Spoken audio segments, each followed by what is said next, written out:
cho nuwa kan thu cha ngai thlak tu chu unau mangai na unau te mangai na ania janin nga na chu peter le khathon pani na bung khat chang sari e ani don ani peter le khathon pakhat pani na bung khat chang sari chomalam in pathian ngai sakna chuan unau te mangai na tel ula in pathian ngai sakna chuan unau te mangai na tel ula lalpan na thu kan chia te kan zatan malmin som sakro se pathian ina angai poimo ber te zinga ada chu in mangai na hi ani a thupek ro pui ber hi enge ni tia le khaziak tuina zo khan lali suwa chuan i he lovin lalpai pathian chu ithin lung zong zong in tharau zong in iril ru zong in chakna zong in mangai tur ni ti le nang ma in mangai in iveng te mangai tur ni ti in thu a shela ni kha chu vain chung thu pek pahnia chuan dan le zol nei zong te po fo khom feken an omani vaini a hian pathian kan mangai chuan thu pek te kan zom thina chu pathian kan mangai na tarlan na chiang der ani tin kan mishing pui te kan mangai ani chuanin lali suan ke le nang min mangai kan ta na nu na peng tak khan kan nun te kan una te tan nge po hianin kan nun lan phopin I kan mangai turani ti hi lali suazil ti na ni ti hi lo shia ela ti chuan van a an tiang in leyamin te ro se ti khalali suan min zir ti rani te ro enge vana chuan an ti le enge kha khom zia van khua le tui kan ni to wangin van rama khosate tlansa kalmasate khosazia angchia helea hian khosaturin lalpai ram lo thlengro se vanan tiangin lemin te ro se ti hi kan chong trai turani ti lali suan bin zir tirani chu wangin vana chuan ing tingyan ti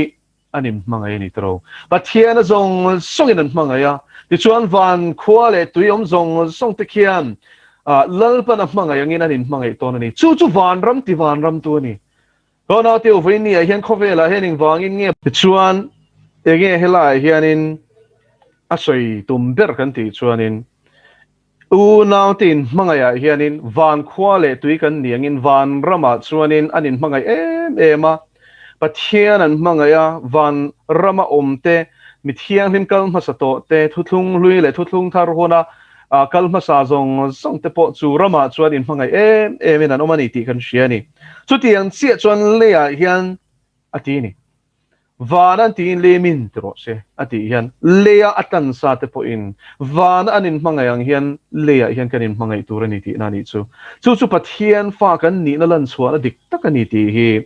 zo hana chanchin tha zo hana ziak bung som pathum chang som thum le pali le chang som thum le pangana chon heti hian lali suan run sei chun zoma thupek thar ka pek cheu hi in mangai ula kein ka mangai chewang hian nang ni po in mangai ula atini apa poi mo entro thupek thar engwangin nge hela hi thupek thar ron ti lali suwa hian thupek thar atina chan chu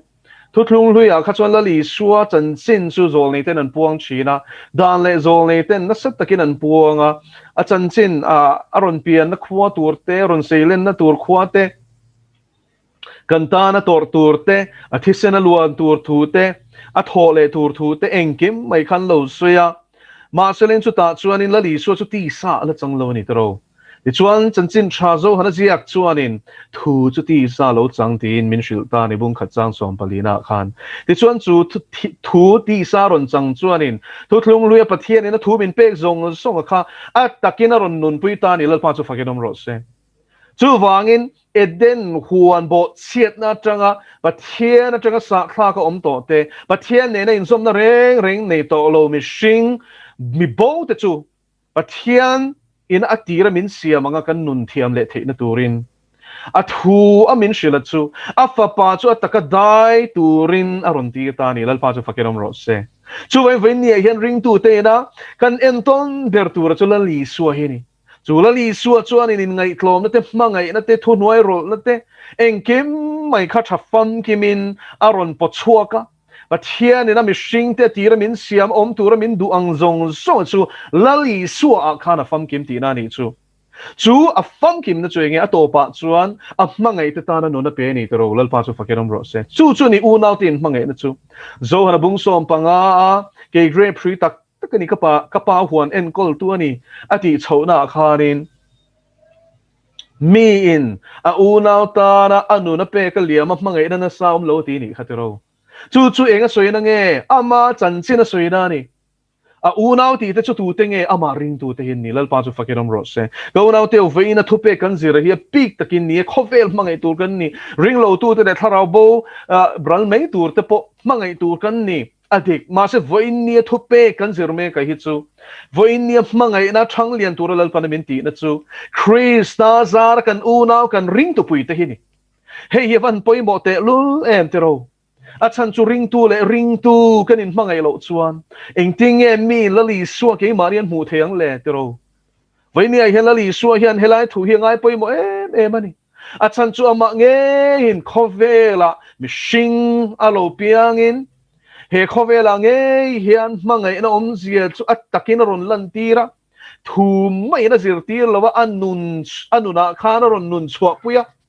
chuan mangai te tan chuan thi khop hialin Calvary cross a chuan thu zomina lom ta ni lalpa chu fakenom ro se hallelujah venia hian chu min mangai na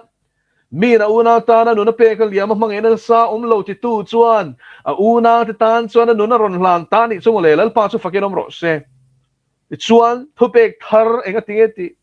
chu mangai na thu a thu mai kan sia ta chu a thar ni tak na chan chu tu na chuan mangai na zia kanuna hian in huta ke ma na ka mangai ang tak cheu hian in mangai ro ati ta ni chu le lal pa chu fakenom ro se thu thlung luya khanin khatiang khan thu pek thela ni lo tero lali suwa thu ti sa la chan miao lo wangin kha thu kha pek le thei pol ni lo ni ma se lali suwa thu ti sa ron sanga pathian du da nang zong song ron zom tu chuan anu na ron pok apuak chwa nuwa chuan kanunin zir to boka ke ma na ka mangai chewang hian ka zir ti te u in mangai ro peter zo hani mangai ro ti te anin kara pon in thik chin te ro zir ti te kha an machine na hi lang fo mai kong thum run tar lang tai la vai khat chu tungen zinga ro pui berang ti in an loin hnial lai mai ni som pani te kha tunge kan zinga hian van rama hian ro pui berang len tia ya zo han ei niang nilo peter hi ni ka ring an tia so tiang chuanin anin hnial ni ma sela la di suwa chuan anin hnial la chu share in no pang te chun zinga ko wa ing ti tak mewin ka shila chewin in lamle ta he no pang te ira van ram pathian lal ram a thirang in thir lo chuan in lu top lo ti mi mai ni khatiang ril ru chapo ber ni du na thin lungin put chung chu van ramai lu don lo ti na ni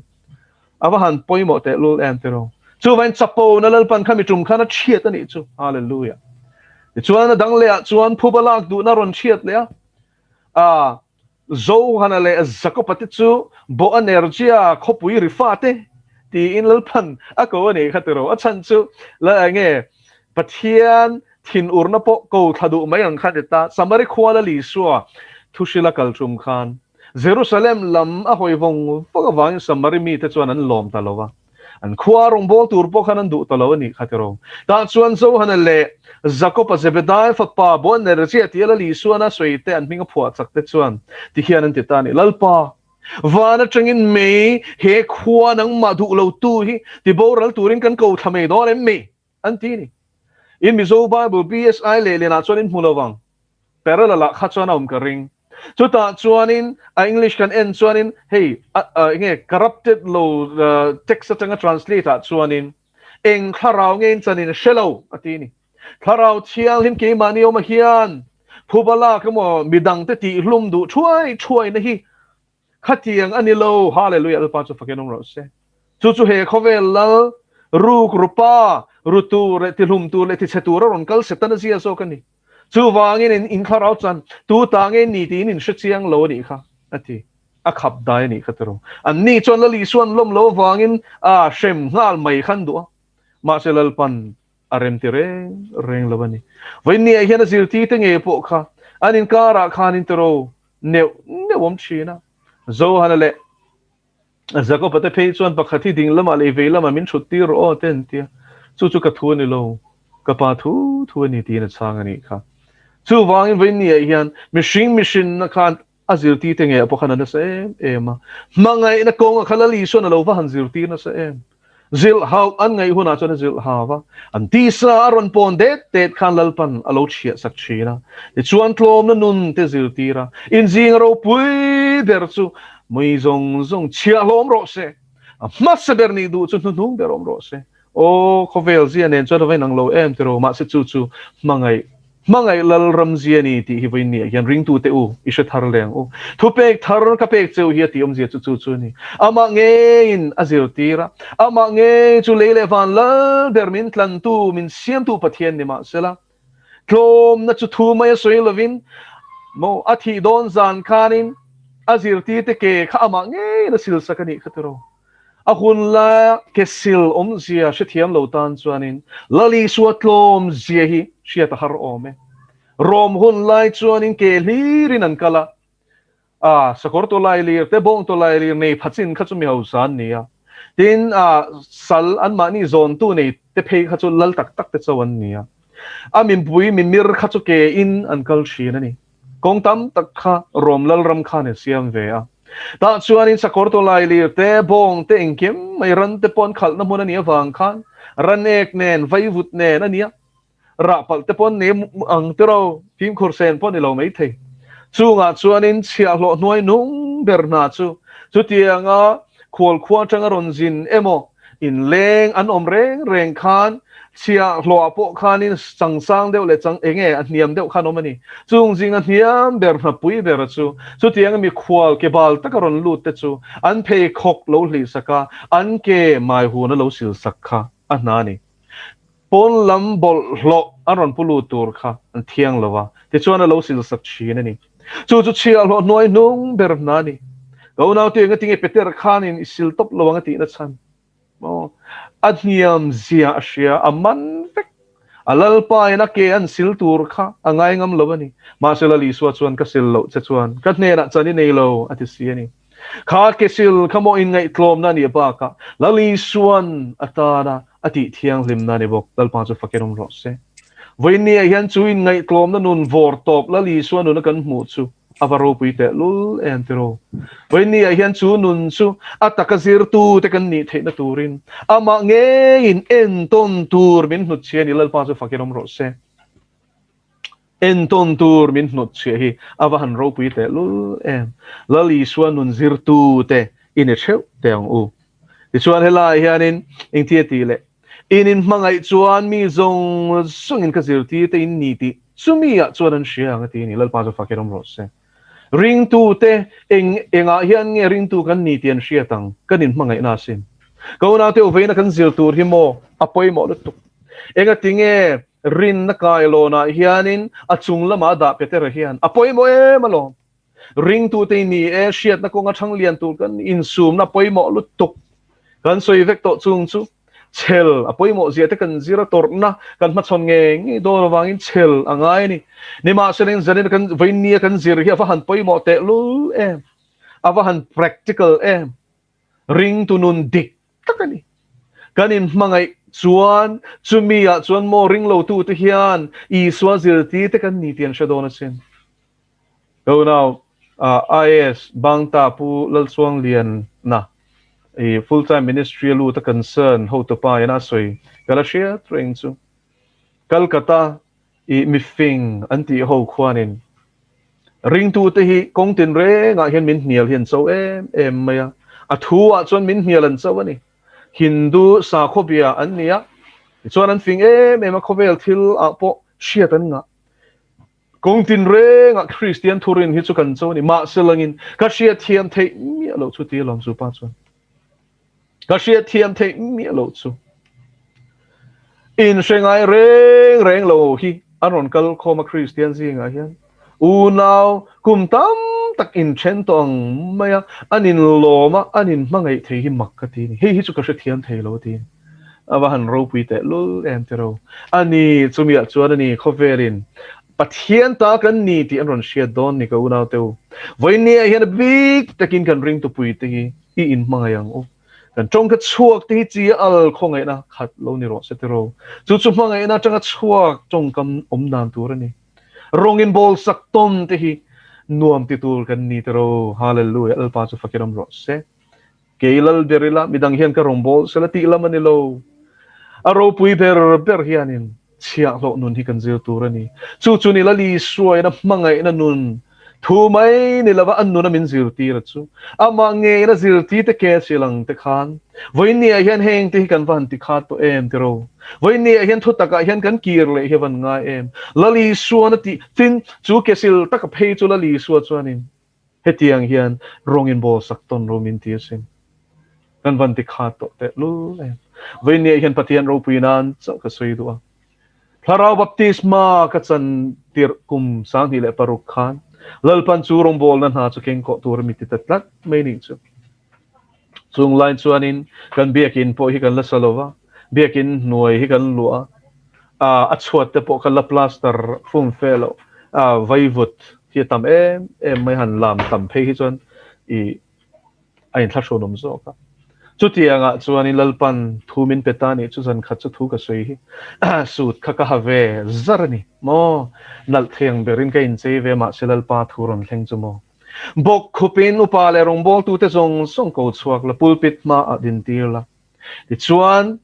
kesil mai hun kan nei lo khami lai khan ma selal pana nge tv ka mu pastor pakhatina a rong bol sang a romol khanin an phe kho ka shuk saka kesilang thluka ti in ta chuan lalpan thumin peta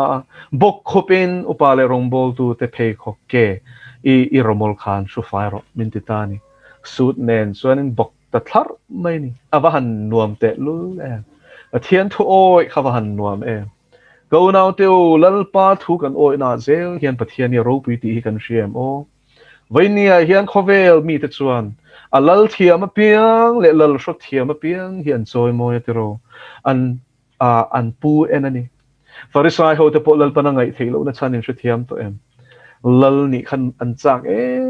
mi te chung en ni khan nuam an tia Rabbi an han ti te kha nuam an ti ni ma selali suat chuan in chu tiang chuan ke zirti te zinga chuan nang ni ka zirti te zinga chuan in ti ve tur ani lo khovel mi te chuan in aro puya piang an lalani ma se nang ni zinga chuan mo alala piang chia hlo aum tur ani ti hallelujah lal pa chu fakiram ro se he mangai lal ramzi hi ho ke ni ring tu te hian kong tin renga ipu chho te puk ai chuan in puk tir tu ni tumzo kang che ama mo te chan pui tu lo ni tu mang che sumle pai chung chang kan soi kai lok peang hlo thabi kipa hlo la ini chuan sum dong ini point a ti danom thowa thabi kipa hlo la ini chuan som pakhat chulal pa ta ni chiang phot ro se chu chu ata nia I pe pon ni lawa ata iwada mai khania ron la ro ati reng boka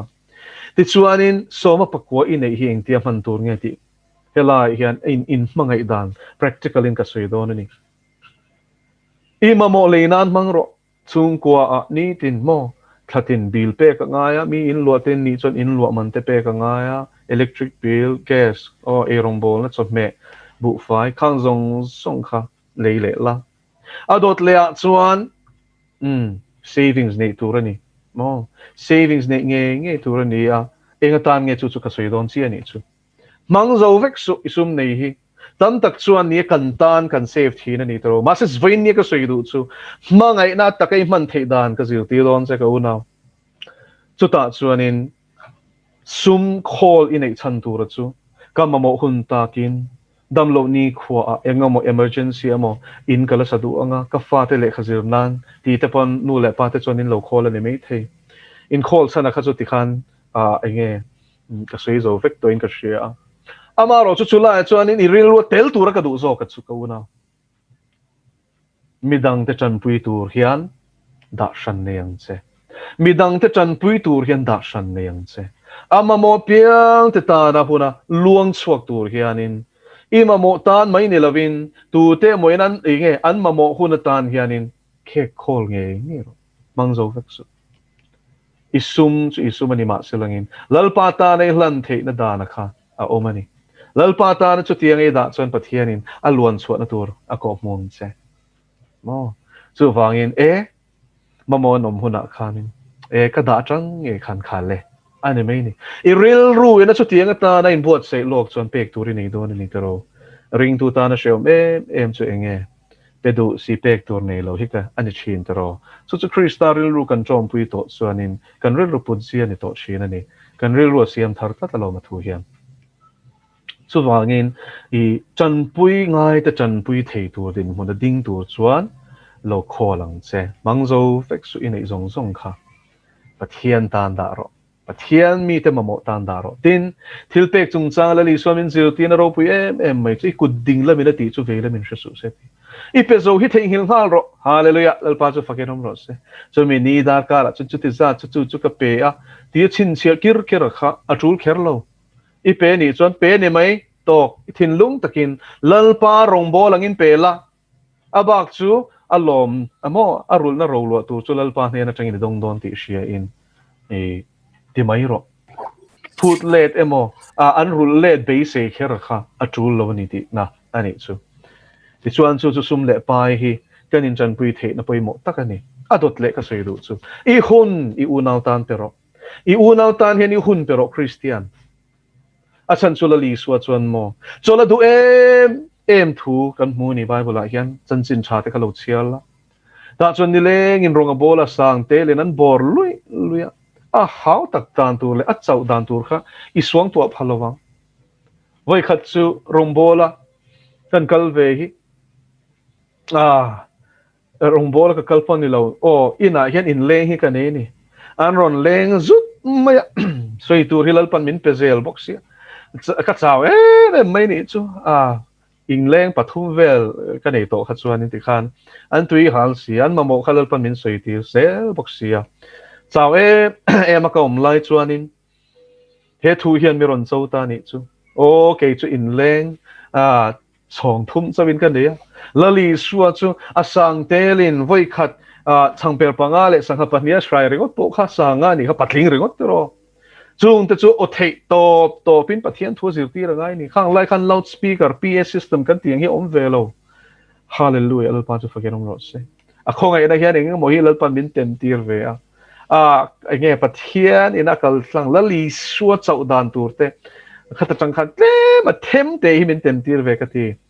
lo naw te chu tiang chuan in omani chu tiang chuan ronga bol saka a chau ve wangin mihring taksa ve tho ane wangin he troi thei tho hi ron sin ve wangin a chau ve thi ni tro ni chuan in gallery deal chu a dir ti tenen chuan an kanta ma semi pui khan an thlan lel tu kha khomwala khan a chum na turom ang zon vela khan an lo watlan khala da chuan in ral le lawan kai chuan in mi pui ama thlathel ron tlan phe mu chuan bible na sui hi ka thin lung phe ka hian zia kin om tlap nei ni chu ro pui ka van ti mi beram veng tu nei lo beram ang an ni ti mu khana khongai ati ni lal pa chu fakenom ro se ka unaw teu kanin mangai na hian khongai na tel ro se ta chuan a khongai ma chol tu ma chaw lut tuk po chu thula mo a chol tu po chu thula lungpui chunga thuin an ronga bol sak ati sin avahan ro pui te lul lalpa chumi chum chuan kavahan tluk lo che kavahan zui zo lo che kavahan nep kain ti ngoi mai ni ka unaw teu lali suam mangai nei lo van thuk lali suam mangai nei hi tlem ti rong bol na kan dai ve hianin ain pek lo na sat sia ka mangai na khalova han thuk ator na te khalova han na sa a chaudan te alungai na te kong sang khang khatwar ni ma sa chung jong sunga chuanin mangai te tan chuanin lai point in pereng maya an rong abol saka an ke asil saka a chau poina ma thalel ngoi ron kal te chu chau po soilovin ha chau tuma po thul chakin in pe ni khatero voinia hian chu thiang kanin mangai chuan tero in fui to nang no chu ta chuan chu mangai na chuanin in rel ne te thalo lai soi hun lo a hun to lo to na hian thatlo la nai mu ni chuan in tingi tiang eng ti ani le ole I una so tu ma confirm kim lo tero kan chat lo na lai kan in mu sak chin ke pon kan neyang in ron muang mu mang atamang ma se lain chu nga chuanin engtinge mangai na chuanin ati veng o asoi sel mai do na mi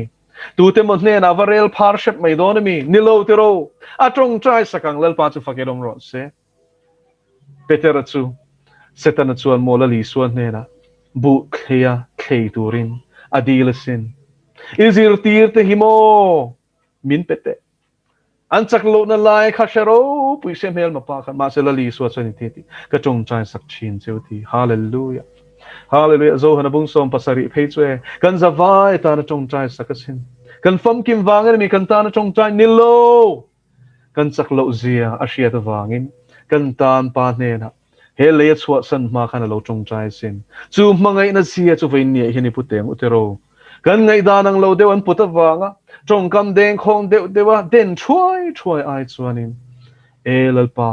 mu fiat ti rang che lalpa elisai na boy ta na chong chai sakang khan amit ti meng ro ti mai tu ra ni tero hallelujah lalpa chu fakerom ro se chu wangin mangai na ko nga hian ho u ke ipen ho te ang u in lung rual a hun ta ramlak tur tam si bu seng tur tam si ti tur tam si thok tu kan tlem si ni hitro voinia hian lalpa hena hian